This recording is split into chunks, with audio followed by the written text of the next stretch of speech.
Channel को subscribe कर video को लाइक कमेंट शेयर करना ना भूलें।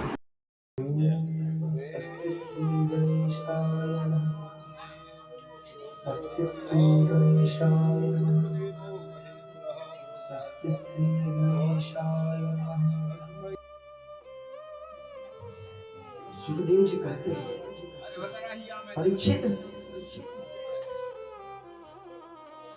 हमारे जो श्री बांके बिहारी जी सरकार जी है ना, इनको तो बस भाव चाहिए, ये भाव के भूखे हैं। राजन, मन की डोर कृष्ण चरणों में बंधे, अरे यही तो मुक्ति का साधन है, मुक्ति का मार्ग है। परीक्षित, मैं तुम्हें एक बड़ा सुंदर प्रसंग सुनाता हूं। कृष्ण जैसा करुणा का सागर कौन हो सकता है।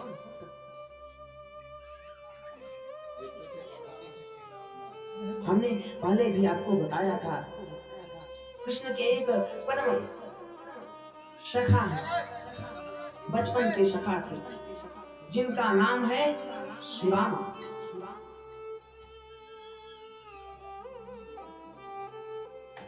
सुदामा जी का जीवन क्या है। बड़ी सादगी के साथ सुदामा जी अपने जीवन का निर्वाह करते हैं। पूरे भारत में सुदामा जी महाराज को कहीं भी दरिद्र नाम से संबोधित नहीं किया गया, क्योंकि सुदामा जी महाराज दरिद्र थे।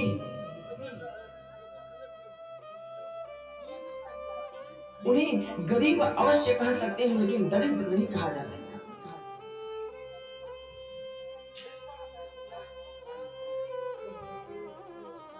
कृष्णस्यास्य सखा कश्चित् ब्रह्मणो ब्रह्मवित्तमः विरक्त इंद्रियार्थेषु प्रशांतात्मा जितेन्द्रियः।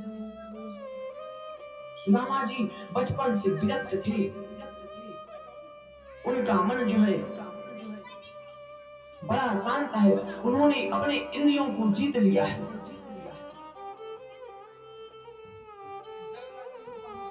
सुदामा जी अपने पूरे जीवन काल में उन्होंने कभी भीख नहीं मांगा। किसी यजमान के यहाँ जाते, पूजा पाठ कराते और वहां से जो धन मिल जाए उसी से अपने परिवार का पालन पोषण करते। और सुदामा जी के घर की दशा क्या है राजन? सुदामा जी के घर की दशा है कि अगर दिन में भोजन करने तो रात के लिए बचता नहीं, पानी पीकर के सारा परिवार सोता है। गरीब होना अलग बात है राजन, और दरिद्र होना अलग बात है। दरिद्र किसे कहते हैं कि दरिद्रो यस्तो असंतुष्टो, जो अपने जीवन में असंतुष्ट है उसे दरिद्र कहते हैं। और उसे कितना भी आप दे दो, उसे तो संतुष्टि नहीं होने वाली।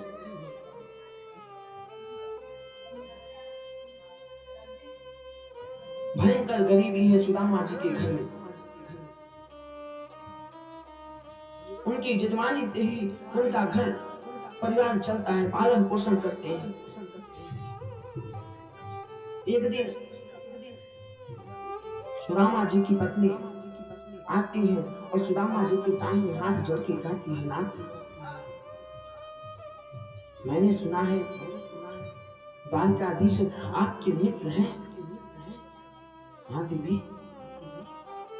और जैसे सुदामा जी ने सुना, द्वारकाधीश उनके नेत्र सजल हो गए।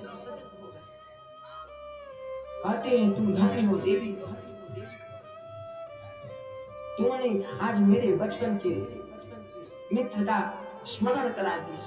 अरे वो मेरा मित्र ही नहीं, मेरा तो सहपाठी था। तुमने कितनी पुरानी बात याद दिला दी।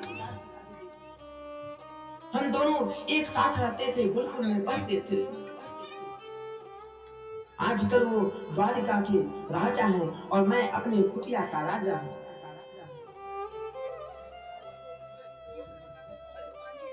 सुशीला जी ने कहा, प्रभु क्या आपको कभी उनसे मिलने की इच्छा नहीं होती?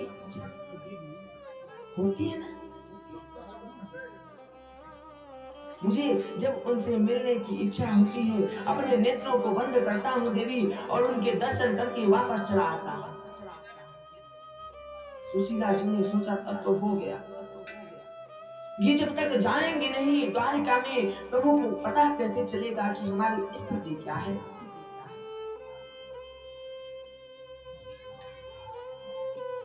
कहते हैं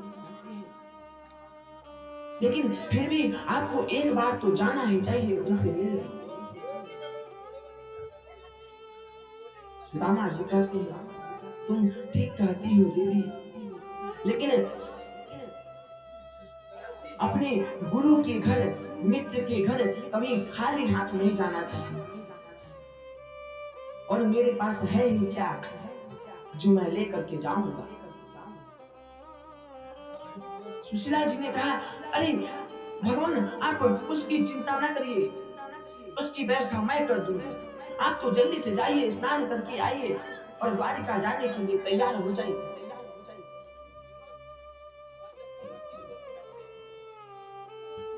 सुदामा जी जाते हैं स्नान करने।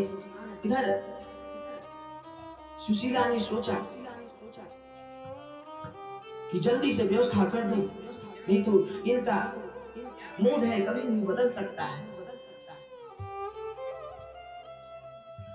याचित्वा चतुरो मुष्टिन विप्रान तपतंदुलान। सुदामा जी की पत्नी जाती है, 4-5 घरों से एक मुट्ठी चावल को मांग कर खिलाती है। देखा राजन, बिना बोले ही सुशीला जी अपने घर की दशा द्वारकाधीश को समझाने का कितना सरल तरीका खोजा उन्होंने। अलग अलग घरों के चावल रहेंगे तो द्वारकाधीश को समझने में क्षण मात्र भी नहीं लगेगा कि इसका मतलब है कि सुदामा के घर में खुद का एक दाना चावल भी नहीं है। क्यों? क्योंकि अलग अलग घरों से रहेगा तो सबकी पालकी अलग रहेगी।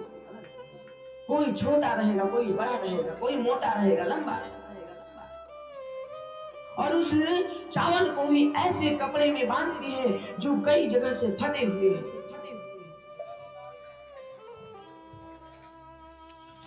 सुदामा जी आए, उनकी पत्नी ने वो चावल की पोटली सुदामा जी के हाथ में दे दी। सुदामा जी जब चलने लगी, उनके नेत्र सजल हो गए। बोले, देवी ऐसी पत्नी भगवान सभी को दे जो प्रभु से मिलने के लिए प्रेरित करती हो। नहीं तो कई लोग होते हैं पूजा पाठ करने के लिए मना करते हैं। देवी तुम तो धन्य हो। सुदामा जी का शरीर एकदम सूख गया है, कांट की भांत हो गया है। जो धोती उन्होंने धारण किया है वो भी कई जगह से फटे हैं।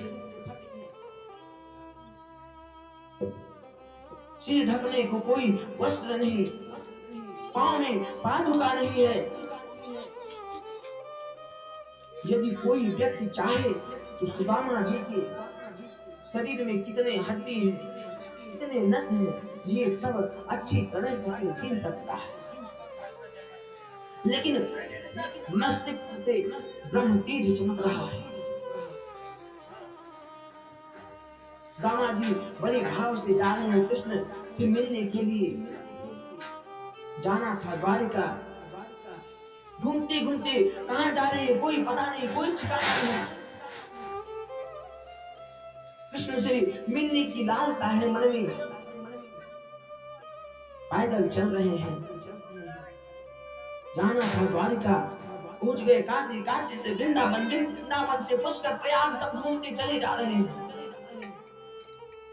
मार्ग भटक गए।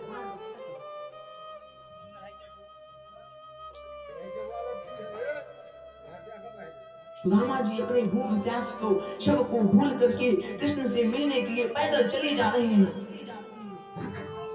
कृष्ण के नाम को मन में गाते चले जा रहे हैं। चलते चलते सुदामा जी को 3 महीने बीत गए।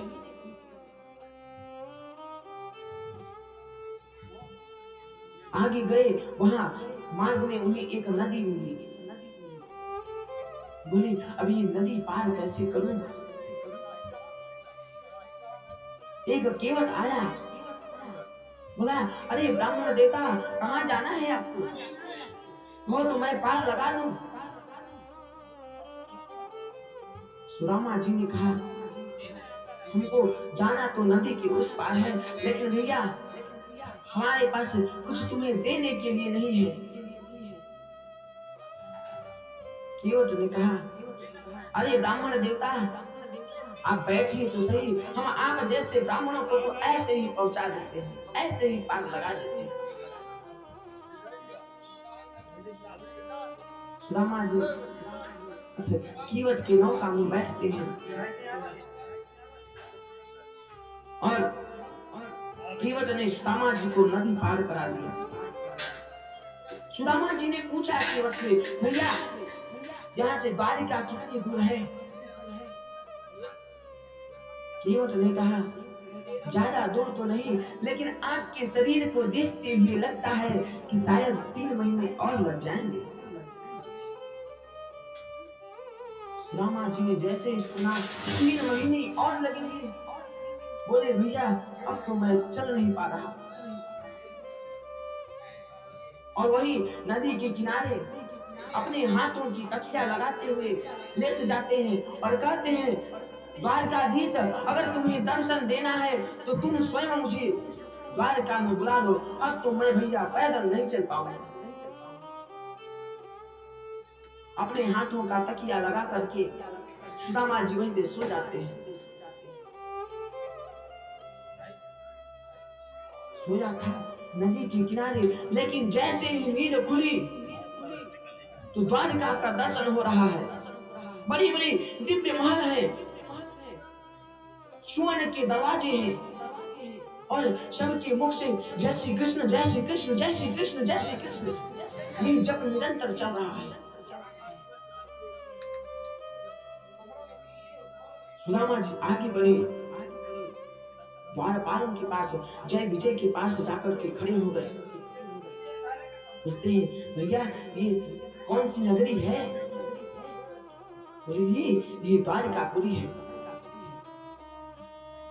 बोले ओहो, यानी कि यही मेरे कन्हैया का भवन है, यही मेरे कन्हैया की नगरी है। कहते हैं लेकिन बार बार तुम्हें ये न सोचना कि मैं यहाँ कुछ मांगने आया हूँ।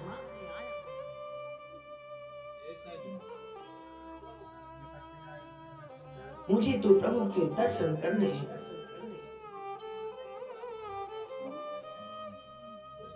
द्वारपालों की आंख से अश्रुपात होने लगे। सुदामा जी को प्रणाम करते हुए द्वारपाल कहते हैं महाराज, हमारे महाराज के दरबार से ब्राह्मणों को, संतों को आने के लिए कोई रोक नहीं है। वो तो जब चाहे तब प्रभु के दर्शन कर सकते हैं। लेकिन ब्राह्मण देवता ये समय प्रभु के विश्राम का है, इसलिए उनसे एक बार अनुमति तो लेनी पड़ेगी।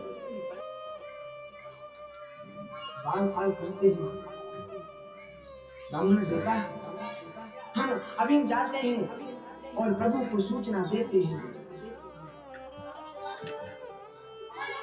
द्वारपाल गए प्रभु के पास, बोले प्रभु आपके विश्राम में व्यवधान डाला हमने, इसके लिए क्षमा चाहते हैं। प्रभु ने कहा हाँ बोलो क्या हुआ? बार बार बोले भगवान एक ब्राह्मण दरवाजे पे खड़ी है, वो आपके दर्शन करना चाहते हैं। प्रभु बड़ा गरीब ब्राह्मण है, उसके पैरों में पादुका नहीं है, सिर पे पगड़ी नहीं है, धोती भी पहनी है तो वो भी कई जगह से फटा है, और वो आपको अपने बचपन का यार कहता है, मित्र बताता है। प्रभु उसने अपना नाम सुदामा बताया, आपका दर्शन करना चाहता है। जैसे ही प्रभु ने सुना मेरा मित्र सुदामा आया है, बोले अरे तूने अंदर क्यों नहीं लिया है? कहाँ है हमारे मित्र? अपने सिंहासन से कूद पड़े और दौड़े दौड़े जा रहे हैं। दुपट्टा कहीं गिर गया, कुंडल कहीं गिर गए, प्रभु के चरणों में पादुका नहीं है, नंगी पैर ही दौड़ते चले जा रहे हैं। किसने नाम सुदामा अचानक भूषण सिंहासन छोड़ के भागे। शुभ नाम सुदामा अचानक भूषण सिंहासन छोड़ के भागे। पग से पाट पीत को दूर किया, पग से पाट पीत को दूर किया, झिमरी मार को तोड़ के भागे। सब विस्मित होकर देख रही महारानियों से मुख मोड़ के भागे। सब विस्मित होकर देख रही महारानियों से मुख मोड़ के भागे। पद पद काहिन विलीन हुए, द्विज दिन कहाँ कर जोड़ के भागे। पद पद काहिन विलीन हुए, द्विज दिन कहाँ कर जोड़ के भागे। उनका दुपट्टा कहीं गिर गया, चरणों में पादुका नहीं है, कुंडल गिरते जा रहे हैं। प्रभु को इन सब का होश नहीं। प्रभु दौड़ते चले जा रहे हैं। पूरी द्वारकापुरी में हड़कंप मच गया। उद्धव जी ने पूछा द्वारपाल से, क्यों ऐसा क्या बता दिया तुमने कि प्रभु एकदम से दौड़े चले जा रहे हैं? बोले भगवान हमने ऐसा तो कुछ नहीं कहा, हमने बस बताया कि एक गरीब ब्राह्मण दरवाजे पे आया है, और भगवान ने जैसे ही सुना दौड़ लगा दिया। न जाने क्या आज आप आएगी, किसकी सामत बनेगी आज।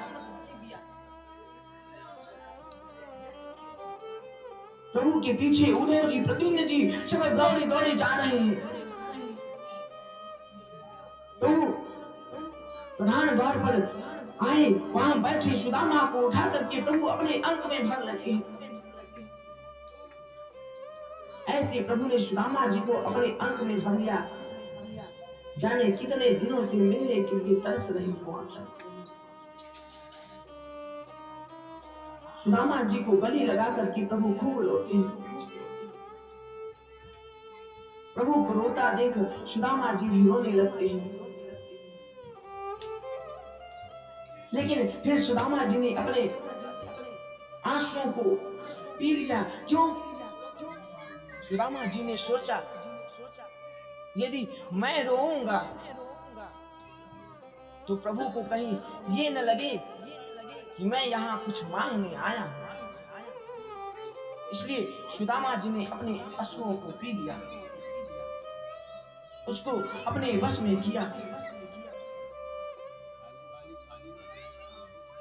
सुदामा जी को प्रभु अपने महल के अंदर लेकर के आया। भगवान के प्रेम को देखकर उनके पुत्र पौत्राद सब आनंद की अनुभूति करते हैं। आज प्रभु ने अपने मित्र सुदामा जी को अपने स्वर्ण के सिंहासन पर बिठाया और स्वयं उनके चरणों में बैठ गए।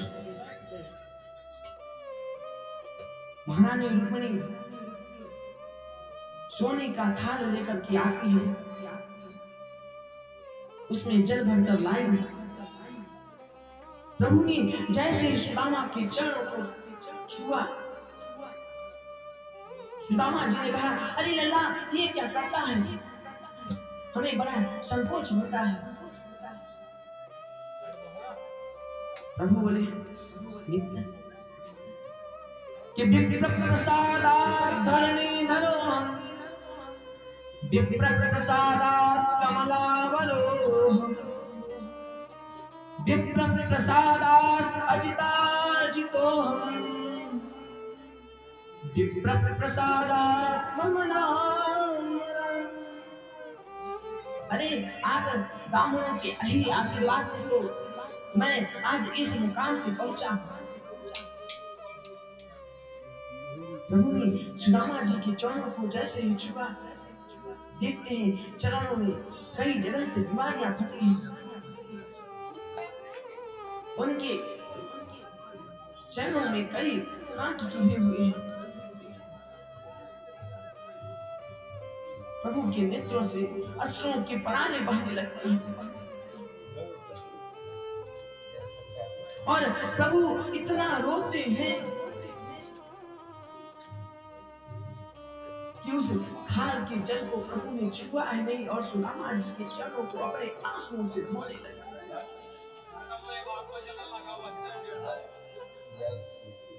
चरण धोने के बाद सुदामा जी के चरणामृत को प्रभु ने आज पूरे द्वारकापुरी में छिटवाया और कहते हैं, मित्र आज आपका चरण हमारे द्वारकापुरी पर, हमारा द्वारका वैकुंठ बन गया,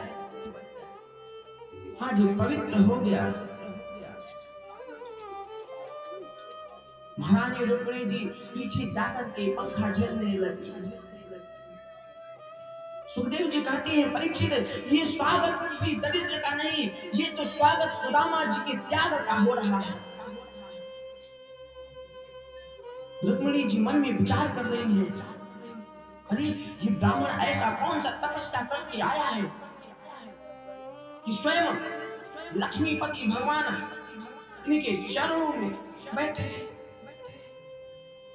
इनका स्वागत कर रहे हैं। किमनेन कृतं पुण्यम् अवधूतेन विक्षुणा, श्रियाहीनेन लोकेऽस्मिन् गर्हितेनाधनेन च। भगवान की सब पत्नियां पुत्र पौत्रादि आकर के सुदामा जी के सामने बैठे हैं और ऊपर से नीचे तक सुदामा जी को निहार रहे हैं, क्योंकि किसी को पता नहीं सुदामा है कौन। प्रभु ने पूछा, मित्र कैसे होगा, बड़े दिनों बाद आए मित्र, घर में सब कुशल मंगल से तो है। विधिवत जब कुशल मंगल हो गया, 56 प्रकार के भोग बनकर के आए सुदामा जी के पास। भगवान के मंत्री सेनापति सब सामने बैठे हैं। प्रभु ने कहा, सुदामा भोग लगाओ। बोले, लाला तुम बुरा ना मानो तो एक बात कहो, लाला ये सब खाने की आदत नहीं है, इसको खाने से मन बिगड़ सकता है और जब मन बिगड़ जाएगा तो भजन नहीं हो पाएगा। प्रभु ने कहा, श्यामा इन भगवान को मेरा भोग समझ करके पाओ। श्यामा बोले, ऐसा है तो हम दोनों मित्र साथ साथ भोजन करेंगे। दोनों के लिए थालियां आई, एक साथ बड़े प्रेम से भोजन पा रहे हैं। भोजन के बाद प्रभु ने अपने 16,108 पत्नियों को इशारा किया, देवियों चलो अब जल्दी से ब्राह्मण देवता के आशीर्वाद ले लो। परीक्षित अब एक एक पत्नी सुदामा जी के पास आती है, उनके चरणों में प्रणाम करके चली जाती है। सबसे पहले महारानी रुक्मिणी जी आई। भगवान, मैं रुक्मिणी प्रणाम करती हूँ। सुदामा जी ने कहा, सौभाग्यवती हो। जी मैं जानती हूँ, प्रणाम करती हूँ, सौभाग्यवती हो। मैं सत्यभामा हूँ, हाँ अखंड सौभाग्यवती हो। एक एक कृष्ण की पत्नियां आ रही हैं और सुदामा जी सबको आशीर्वाद देते जा रहे हैं। सबको अपने हाथों को उठा उठा कर आशीर्वाद दे रहे हैं। ये क्रम करीब की 400 के बराबर चला। सुदामा जी ने कृष्ण को इशारा किया, क्यों भैया ये सब अपने ही है कि? प्रभु ने कहा, नहीं महाराज सब अपने हैं। तो और कितनी है? बोले महाराज अभी तो आधा भी संख्या नहीं, 16,108 इनकी संख्या है। सुदामा जी बोले, तब तो हो गया कल्याण। लगता है मैं जीवित अपने सुदामापुरी नहीं जा पाऊंगा। क्यों भैया, मेरे हाथ दुखने लगे। एक तो दुबला पतला ब्राह्मण हूं। भगवान ने कहा, मित्र ऐसा न करो, घर में झगड़ा करवाओगे क्या? जिनको तुमने आशीर्वाद दिया है उनका तो ठीक है, लेकिन बाकी जो बची हैं ये हमको रहने नहीं देंगी। कहेंगी अब उनसे अधिक प्रेम करते हैं, इसलिए उनको आशीर्वाद दिलाया। मित्र ऐसा न करो कि तुम्हारे जाने के बाद मैं कहीं का न रह जाऊं। बोले कि भैया तब तो एक काम करो, नहीं तो मैं यहाँ से तीर्थ नहीं बचूंगा। बोले क्या करना होगा? बोले देख लल्ला, तू इन सबका पति है भैया, तुम ही एक बार में मुझे प्रणाम कर लो, मैं सारा आशीर्वाद तुम्हीं को दे देता हूँ। नहीं तो लल्ला बड़ा गजब हो जाएगा।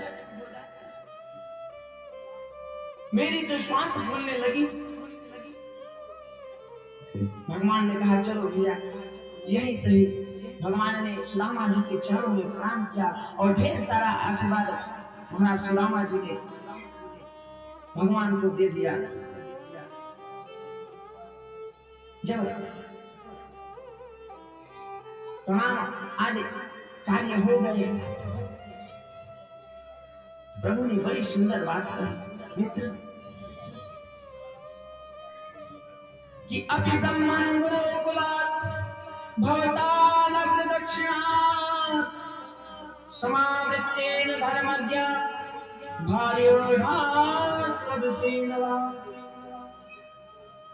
मित्र सुदामा, आपको याद है बचपन में हम कैसे खेलते थे? एक साथ हम लकड़ी तोड़ने के लिए वन में जाते।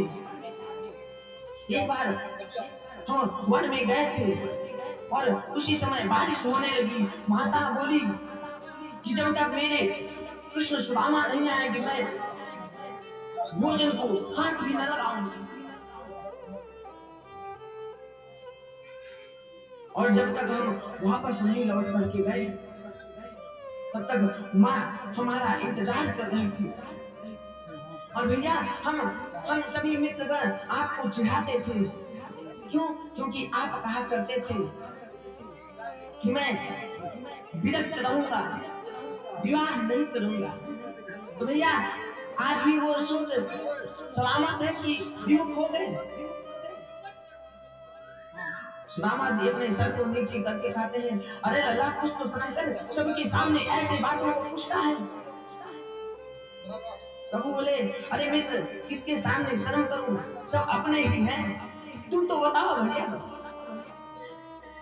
सुदामा जी ने कहा, भैया मन तो बिल्कुल नहीं था, लेकिन घर वालों ने जबरदस्ती विवाह करा दिया।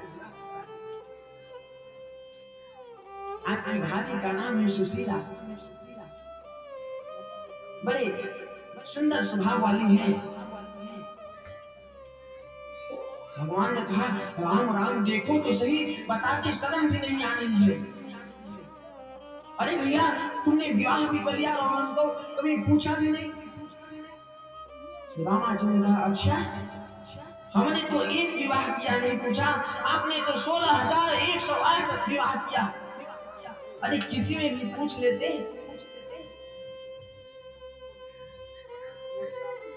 प्रभु ने कहा अरे भैया हमारे विवाह के किस्से सुनोगे तो कहोगे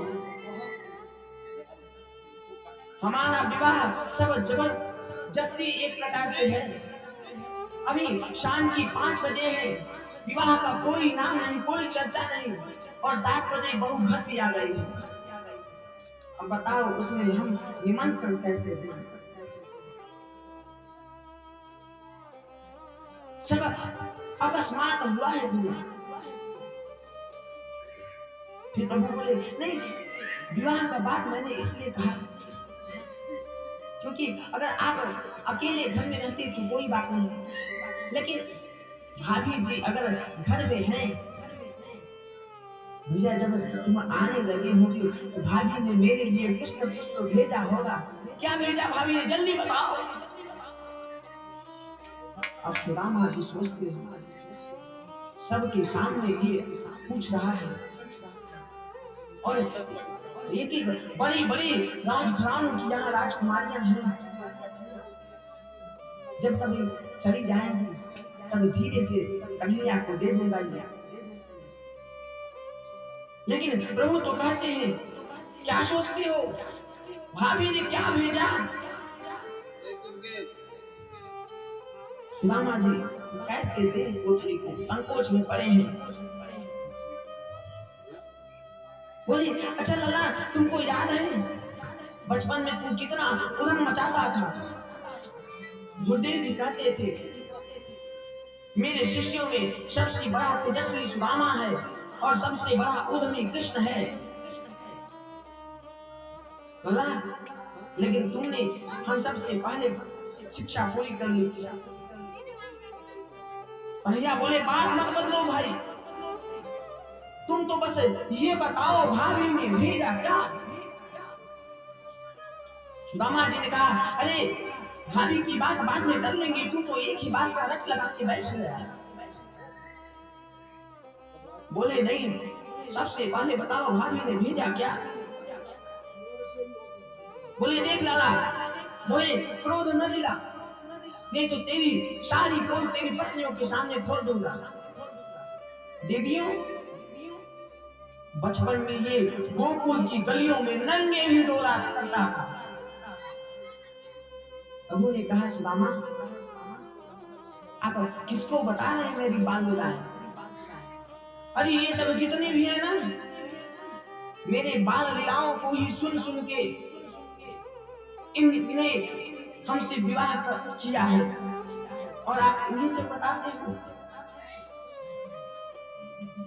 रामा जी सोच लेंगे तो मानता ही नहीं। प्रभु ने शांत शब्दों में कह दिया मित्र कि पत्रम पुष्पम फलम तोयम यो मे भक्त्या प्रयच्छति। भैया जो भी रूखा सूखा है, घाम से मुझे जो पवाता है मैं तो उसको ले लेता हूँ। भाभी ने जो कुछ भी भेजा होगा उसे दे दो भैया को। प्रभु ने देखा सुदामा संकोच में पड़ रहे हैं। सुदामा जी के बगल से हाथ लगा करके प्रभु ने चावल के पोटली को छीन लिया। सुदामा जी संकोच के मारे अपने सर को झुका लेते हैं। प्रभु ने जैसे ही पोटली को खोल करके देखा, प्रभु की आंखें सजल हो गई। कहते हैं इस पोटली में एक भी चावल साबुत नहीं है, सब अलग अलग है। प्रभु की आंखें खुली रह गई। सोचने लगे इतना पवित्र ब्राह्मण, इतना तेजस्वी ब्राह्मण इसकी गरीबी दूर नहीं की तो अब तो अनर्थ हो जाएगा। प्रभु ने एक मुट्ठी चावल अपने मुख में डाला और कह दिया, प्रभु ने अनिल स्वर्ग लोक की संपत्ति, प्रभु ने एक मुट्ठी चावल सुदामा जी को दान कर दिया। दूसरी मुट्ठी मुख में डाल करके प्रभु ने मन में संकल्प कर लिया कि सारी पृथ्वी के एक छठ सम्राट को जो सुख मिलता है वो सुख आज से सुदामा को मिले। और जैसे ही प्रभु तीसरी मुट्ठी चावल अपने मुख में लेने के लिए तैयार होते हैं, माता रुक्मिणी ने उनका हाथ पकड़ लिया। अरे प्रभु बच करिए, कच्चा चावल है, नुकसान कर देगा। स्पष्ट रूप से तो माता ने इतना ही कहा, लेकिन इशारों इशारों में बहुत कुछ कह दिया। कहती है, प्रभु आज बड़ा दयालु बन रहे हो। अरे इस ब्राह्मण ने ऐसा कौन सा कर्म कर लिया है जिसको सब कुछ लुटाने पे तुले, सब कुछ इसे ही दे दोगे, अपने स्वयं कहाँ हो। प्रभु ने कहा, देवी ये मत भूलो, ब्राह्मणों की वजह से तुम मेरी अर्धांगिनी बनी हो। तब तक सुदामा जी ने कहा, हाँ हाँ भैया, भाभी एकदम सही कहती है, कच्चा है भैया, नुकसान कर जाएगा। प्रभु ने कहा, ठीक है मित्र, तुम कहते हो तो नहीं देता हूं।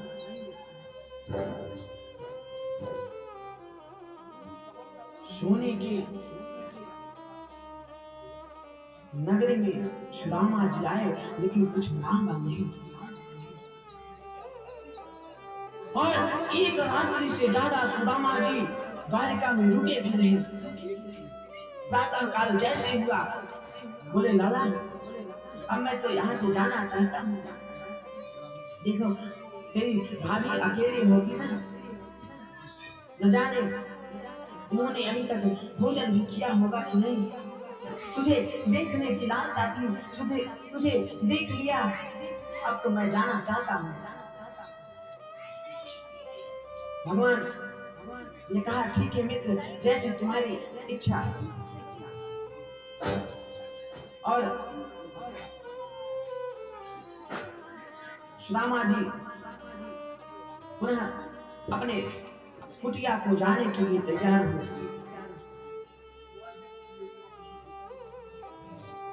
सुदामा जी को जाने में 6 महीने लगा था, वैसे ही आने में 6 महीने लग रहा है। जैसे ही सुदामा जी अपने कुटिया वाले जगह पे गए,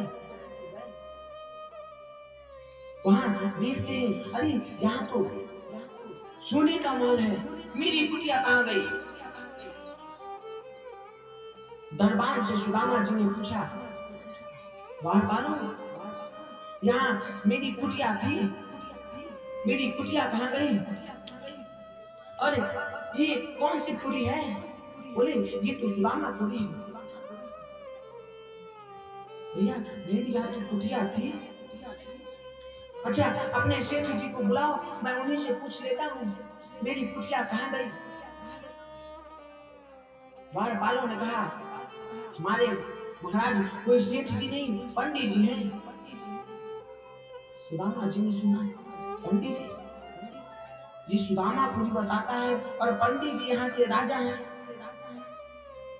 ये तो मेरा इशारा कर रहा है, लेकिन मैं तो राजा वाजा कुछ हूं नहीं। बोले अच्छा पंडित जी को बुला दो। बोले पंडित जी इस समय है नहीं, वो तो द्वारका में गए हैं।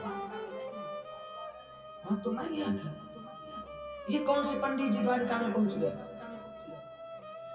सोचा अच्छा आप पंडित जी की पत्नी को बुला सकते हैं, वो तो होंगी। हाँ हाँ वो तो है, आप यही पे ठहरिए, हम बुला करके लाते हैं। दरबार गए, महारानी जी आपके चरणों में प्रणाम करता हूँ, एक ब्राह्मण आया है आपसे मिलना चाहता है। अब सुशीला जी ऊपर से नीचे तक गहनों से लदी हुई है, उनके पीछे पीछे 10 दासियां चली आ रही हैं। से ही जैसे ही सुदामा जी ने देखा सुशीला जी को, कहते नहीं नहीं, ये तो मेरी पत्नी नहीं, कहाँ वो दुबली पतली थी, ये तो अच्छी खासी दिख रही है। सुदामा जी मुड़ करके जब वापस जाने लगे, सुशीला जी ने पहचान लिया और कहते हैं, अरे भगवान कहाँ जा रहे हैं? मैं ही आपकी सुशीला हूँ। सुदामा जी ने जब अपनी पत्नी सुशीला के मुख को देखा, बोले देवी तुम ये सब कैसे हुआ? सुशीला जी बोली, ये सब द्वारकाधीश की लीला है। द्वारकाधीश की लीला? अरे मैं तो गया, मेरे ऊपर उसने कुछ कृपा नहीं किया। रात्रि को उसने एक धोती भी दिया था बदलने के लिए, और जब वापस आने लगा उस धोती को भी उतरवा लिया। तुम्हारे ऊपर बड़ी कृपा कर रहा है, क्या बात है? चलो अच्छा है देवी, आपको धन चाहिए था और मुझे उनका दर्शन चाहिए था। तुमको धन मिल गया, हमको दर्शन मिल गया। मैं तो किसी जंगल में जाकर के तपस्या करूंगा, भगवान के नाम का जप करूंगा, मुझे तुम्हारे इस महल में नहीं रहना। सुशीला जी ने हाथ जोड़कर कहा, प्रभु जब आप यहाँ नहीं रहोगे तो मैं किसके लिए यहाँ पे रहूंगी? मैं भी आपके साथ साथ चलती हूँ। दोनों जब जंगल की तरफ जाने लगे, पीछे से प्रभु ने सुदामा जी को पुकारा, मित्र सुदामा। जैसे ही सुदामा जी ने अपना नाम सुना, बोली, अरे ये तो मेरे कन्हैया की आवाज है। पीछे मुड़ करके देखते हैं तो कन्हैया अपने एक पैर पे खड़ा होकर के दूसरे पैर को पहले पैर पे टिका करके बांसुरी बजा रहा है। बोले, भगवान ये कैसी लीला है आपकी? ये वैभव आपने क्यों दिया? कैसी माया है? भगवान बोले, ये वैभव मैंने आपको दिया है, इसे मेरा प्रसाद समझ करके इसका भोग करो। ये धन आपको कभी अभिमान पैदा नहीं होने देगा आपके मन में। बोले, भैया हमें सबकी आदत नहीं है ना, कहीं सब गड़बड़ ना हो जाए। आप ऐसी कृपा क्यों करते हो? अरे आपका तो बस दर्शन ही जीव के लिए आनंददायक होता है। आप जीव पे बस इतना ही कृपा कर दिया करो। प्रभु ये कृपा की आदत से ही तो हम जैसों का उद्धार होता है। आप तो कृपा के सागर हो। प्रभु ने कहा, जो मैंने आपको वैभव दिया है, संपत्ति दिया है, उससे आप प्रजा का कल्याण करो और दान आदि में इसका उपयोग करो। आपका कल्याण होगा, प्रजा का कल्याण होगा। इतना कहकर प्रभु चले गए। अनंत वर्षों तक सुदामा जी ने राज्य को भोगा, लेकिन राज्य को भोगते हुए भी भगवान के नाम के गुणों का बखान करना नहीं भूला सुदामा जी। इतना वैभव पाने के बाद भी सुदामा जी के मन में अभिमान नहीं हुआ और अंत में प्रभु के धाम की प्राप्ति हुई। बोलिए द्वारकाधीश महाराज की, भक्त शिरोमणि श्री सुदामा जी महाराज की जय जय।